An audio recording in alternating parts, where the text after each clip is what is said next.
This is Hannibal here with a daily wrestling news update for you. Raw rating from here in Ottawa this past Monday was down 0.45 rating featuring Rhea Ripley's return. SmackDown from last Friday did a 0.66. So the lead into Money in the Bank was a lot better than the lead out of Money in the Bank. Where the most significant thing that happened at Money in the Bank was John Cena's retirement. And I would just like to say, look at this. There's almost never wrestling articles in newspapers here in Ottawa anymore. Not that many people read newspapers, but a full article, half page, on John Cena retiring from the ring. And I've said it before, I'll say it again. Next time you come to Ottawa, if it's during John Cena's retirement tour, there was about 7,700 tickets sold to the event Monday in a 20,000 seat arena. Give the local guy who works for the city of Ottawa that has wrestled since 2001 a chance.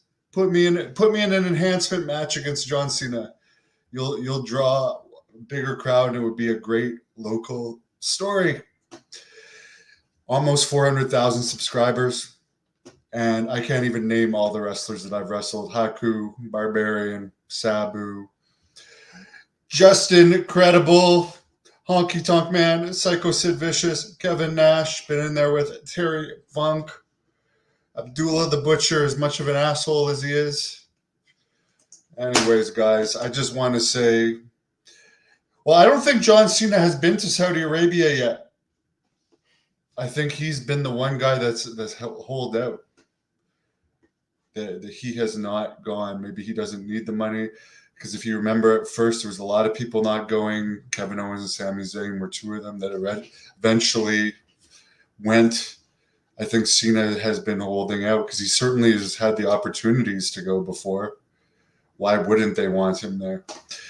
There was some other wrestling news. Kevin Sullivan, I reported yesterday, Tony Khan donated $10,000 to his GoFundMe, which his wife put out the picture that he made I made it the screenshot, but it's his GoFundMe picture. This is a recent picture of him. Obviously, he's not looking too well. There's been over 48,000 donated to his GoFundMe so far, including Chris Jericho and Cody Rhodes, each donated 5,000. I saw Gary Juster from WCW donate some money. So we wish him the best. I guess his medical insurance ran out.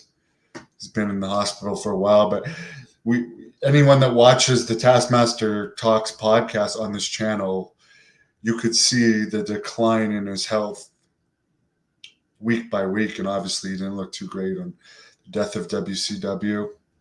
So wish him the best in his recovery. And yeah, I'm just throwing that out there. I am training hard, and I am going to continue to get more popular in wrestling as time goes on. So I don't think that's too much of an unrealistic goal, but there's going to be other opportunities that have already started to arise for me in wrestling as I continue to heal from not only a torn rotator cuff, but a shattered heel, which has been my worst injury I ever had. But I'm getting back to 100%. And you haven't seen anything yet from me. And of course, on this channel, Kimberly Page, Greg Valentine coming up next month. Tomorrow morning at 11 a.m. Eastern, former UFC champion and the creator of Josh Barnett's Bloodsport, Josh Barnett himself, will be doing a live interview with me. Andrew, you know, the healthcare, there's pros and cons to both the healthcare in the US and Canada. You could first of all, Tank Abbott never would have survived if he had had his issues in Canada. He'd be dead.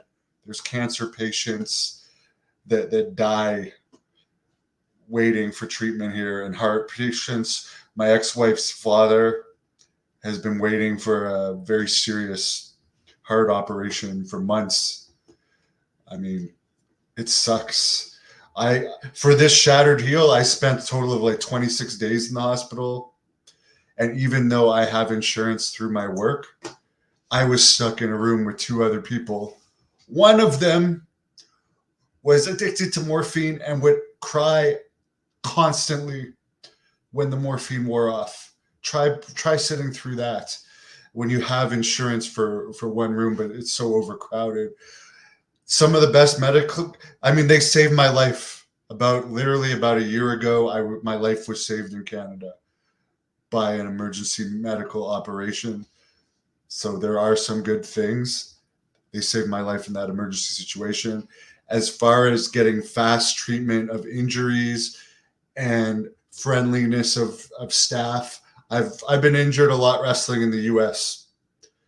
I've had much better experiences at US hospitals overall.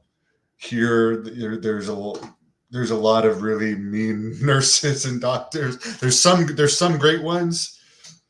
I'm just going to say the percentage of people that are mean in the healthcare industry is greater in Canada, and it might be because they're overworked. But anyway, I'm not going to go on a rant of that. All I'm saying is there's pluses and minuses to each healthcare system. To get a family doctor's appointment here, to get a doctor's note, you could wait 3 months, and that's not a joke. That's dead serious. To even find a family doctor is next to impossible here. So that's when I got cured of Hep C, they were telling me there was no new. I was going to have to wait 8 years for a new treatment here. I ended up talking to Billy Graham's liver doctor in Phoenix, Dr. Hector Rodriguez, who Billy hooked me up with, and I got on a treatment right away that ended up curing me. That luckily I was able to pay for in Canada. I had to actually pay for it. It wasn't covered, but the American doctor got in touch with my Canadian doctor and got me on it. So it was thanks to the US system pretty much that I found out about that treatment. So I'm not going to rant on that too much, but let's just say I really want to live in the US as I get older and have health insurance, because you can get stem cells, for instance, aren't even legal in Canada. And I've had 4 stem cell injections now that have made a world of difference. A doctor would lose his license for injecting stem cells here. The Tampa Sportatorium is going to be demolished next year. Well, I think the whole inside of it is more of a convention center now from the last time I saw pictures of it. At one point, I don't know if the match actually happened, but someone was going to try to run shows out of it. Nothing, to my knowledge, ever came of it. I remember Wes Briscoe, who is at that time was living or hanging around the Tampa area, and he was telling me about it. I don't think anything came out of that. Live next to Honky Tonk Man in Arizona. I don't know if I'd want that. He can be a bad influence, but I'm going to be living there one day, I hope. Because I don't like the winters here, and as I said, the medical system is better there. But I really am in the debt of my life for everything doctors have done here. But there's also been some really horrible experiences. There was one point last year where I was literally in the waiting room of a hospital for 3 days. 3 days. I'm not kidding about that. It was one of the worst 3 days of my life. And like at one point, they even put me in a room because they felt bad for me. And they said, "You can sleep in here." Then a couple hours later, they kicked me out of the room. They're like, "We need this room." So yeah, there's good and bad. But I wish everyone that's waiting for treatment here in Canada, whether it's for surgeries, where you can wait 6 months to a year to get a non-emergency surgery or more. MRIs. Okay, this is turning into a medical rant, but it's almost impossible to get an MRI requisition here unless it's extremely serious, at least in the province of Ontario. So there's good and bad. I'm blessed to be in good health now. It's improving, bench press going up, cardio's getting better, weights going down. Have a great night. Tune in 11 a.m. tomorrow. Josh Barnett of Bloodsport. Put any questions, suggestions you have in the comments.